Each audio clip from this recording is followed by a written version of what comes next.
मित्रों, जय श्री राम, राधे राधे। मित्रों, पिछले भाग में मैंने आप सब लोगों को श्री राम जी के द्वारा धनुष का खंडन करना और लक्ष्मण और परशुराम संवाद की कथा सुनाई थी। और परशुराम जी अपना अस्त्र शस्त्र श्री राम जी को सौंप कर वन को चले जाते हैं और उसके आगे की कथा आज मैं आप सब लोगों को सुनाने जा रहा हूँ। चलिए कथा प्रारंभ करते हैं।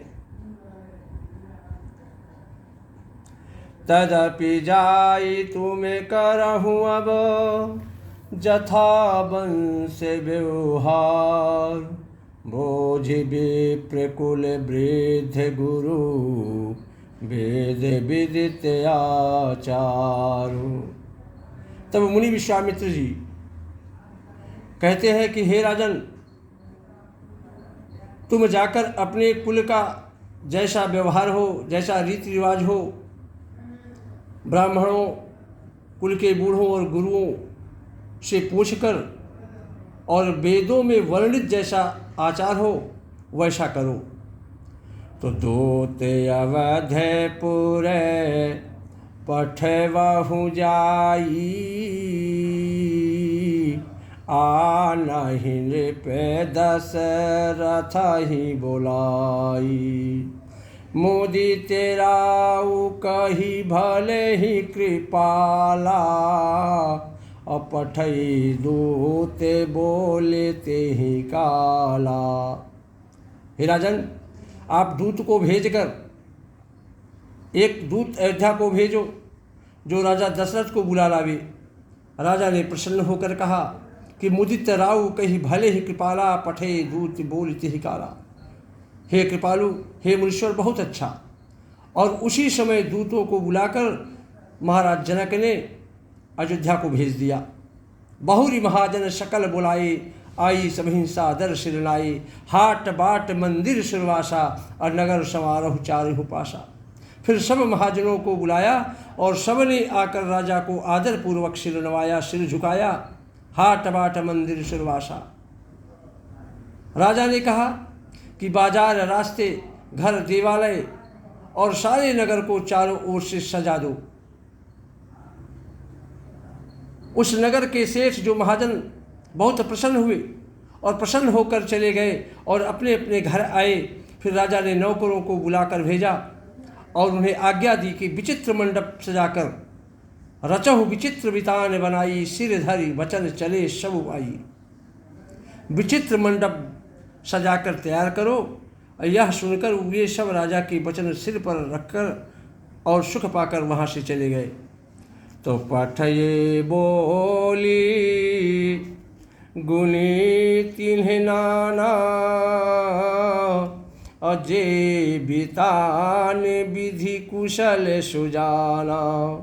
विधि बंदी तिन्ह कीन्ह आरंभा, अबिरचे कनक कदली के खंभा। उन्होंने अनेक कारीगरों को बुलाकर भेजा। पठये बोली गुनी तिन्ह नाना, अजय बितान विधि कुशल सुजाना। उन्होंने अनेक कारीगरों को बुलाकर भेजा जो मंडप बनाने में, मंडप सजाने में कुशल और चतुर थे। उन्होंने ब्रह्मा की वंदना करके कार्य को आरंभ किया। विधि बंद तिन्ह कीन्ह आरंभा, अबिरचे कनक कदली के खंभा। उन्हें ब्रह्मा और विष्णु की वंदना करके कार्य का आरंभ किया और सोने के केलों के खंभे बनाए। हरित मनिन के पत्र फल, पदम राग के फूल, और रचना देख विचित्रति मनु विरंच कर भूल। हरी हरी मड़ियों के पत्ते और फल बनाए था। पद्मराग मड़ियों, माणिक के फूल बनाए। मंडप की अत्यंत विचित्र रचना देखकर ब्रह्मा का मन भी भूल गया, मन लुभा गया। बांस सब हरी हरी मड़ियों, पन्ने के सीधे और गांठों से युक्त ऐसे बनाए जो पहचाने नहीं जाते थे। सोने की सुंदर नागबेली, पान की लता बनाई गई जो पत्तों सहित ऐसी भली मालूम होती थी, इतनी अच्छी मालूम होती थी कि पहचानी नहीं जाती थी। तो तेहि के रची पची बंध बनाए, और बीच बीच मुक्ता दाम सुहाए। मानिक मरे कथे कुली से पिरोजा, और चीर कोरी पची रचे सरोजा। उसी नागबेली के रचकर पच्चीकारी करके बंधन बांधने की रस्सी बनाई, बीच बीच में मोतियों की सुंदर झालरें लटका दिया। माड़ी के पन्ने, हीरे और फिरोजे, इन रत्नों को चीर कर कोर कर पच्चीकारी करके इनके लाल, हरे, सफ़ेद और फिरोजी रंग के कमल बनाए। किए भृंग बहुरंग विहंगा, गुंजहि कूजहि पवन प्रसंगा। असुर प्रतिमा खम मन गढ़ काढ़ी, और मंगल द्रव्य लिए सब ठाढ़ी। भौरे और बहुत रंगों के पक्षी बनाए, जो हवा के सहारे गूंजते और कूजते थे। खंभों पर देवताओं की मूर्तियां गढ़कर निकाली गई, जो सब मंगल द्रव्य लिए खड़ी थी। चौके भात अनेक पुराई, सिंधुर मणिमय सहज सुहाई। गजमुक्ताओं के सहज ही सुहावने अनेकों तरह के चौक पुराए गए। तो सौरभ पल्लव सुभग सुठी, किए नील मणिकोर।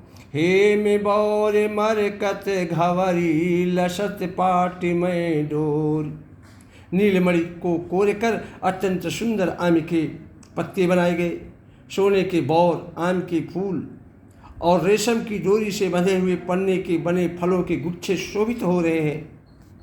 ऐसे सुंदर और उत्तम बंधनवार बनाए, मानो कामदेव ने फंदे सजाए हों। अनेकों मंगल कलश और सुंदर ध्वजा, पताका, पर्दे और चमर भी बनाए गए। तो दीप मनोहर मणिमय नाना, अजाई न बरानी विचित्र बिताना। जहि मंडप दुलहिन बैदेही, अशोभरनई अस्मति कवि की। जिसमें मणियों के अनेकों सुंदर दीपक हैं, उस विचित्र मंडप का तो वर्णन ही नहीं किया जा सकता। जहि मंडप दुलहिन वैदेही, सो वर्णय अस्मति कवि की। जिस मंडप में श्री जानकी जी दुल्हन होंगी,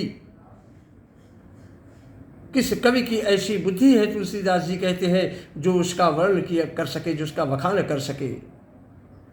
अदुलहु राम रूप गुण सागर, शोभिता तिहु लोक उजागर। जिस मंडप में रूप और गुणों के समुद्र श्री राम जी दूल्हे होंगे, वह मंडप तीनों लोकों में प्रसिद्ध होना ही चाहिए और होगा भी। तो जनक भवन के शोभा जैसी, और गृह गृह प्रतिपुर देखे हो तैसी। जनक जी के महल की जैसी शोभा है, वैसी ही शोभा नगर के प्रत्येक घर को दिखाई देती है। तो जेहि तेरे होती तेहि समय निहारी, और तेहि लघु लगहि भुवन 10 चारी। जो संपदा नीच गृह सोहा, अशोभिलोक सुर नायक मोहा। जेहि तेरि हुत तेहि समय निहारी, और तेहि लघु लगहि भुवन 10 चारी। उस समय जिसने तिरहुत को देखा, उसे 14 भुवन तुच्छ जान पड़े। उस मंडप को जिसने देखा, उस नगर को जिसने देखा, उसको 14 भुवन बहुत तुच्छ लगने लगा। जनकपुर में नीच के घर भी, जो छोटा आदमी भी है, उस समय जो संपदा सुशोभित थी, उसे देखकर इंद्र भी मोहित हो जाता था। श्री राम जय जय राम, श्री राम जय जय राम। जय श्री राम, राधे राधे।